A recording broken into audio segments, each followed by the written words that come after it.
Hi. ഈ മാങ്ങാക്കാലായ നല്ല രസാല്ലേ. നമുക്ക് പഴയ നൊസ്റ്റാൾജിയൊക്കെ ഓർമ്മ വരും.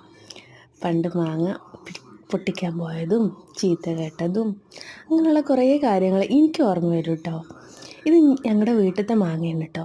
എല്ലാ പ്രാവശ്യവും ഉണ്ടാവണ അത്രയ്ക്കും ഇപ്രാവശ്യം ഉണ്ടായിട്ടില്ല, കുറച്ച് കുറവാണേ. പക്ഷെ എന്നാലും നമ്മൾ കുറേ പൊട്ടിച്ചു, കുറേ പേർക്ക് കൊടുത്തു.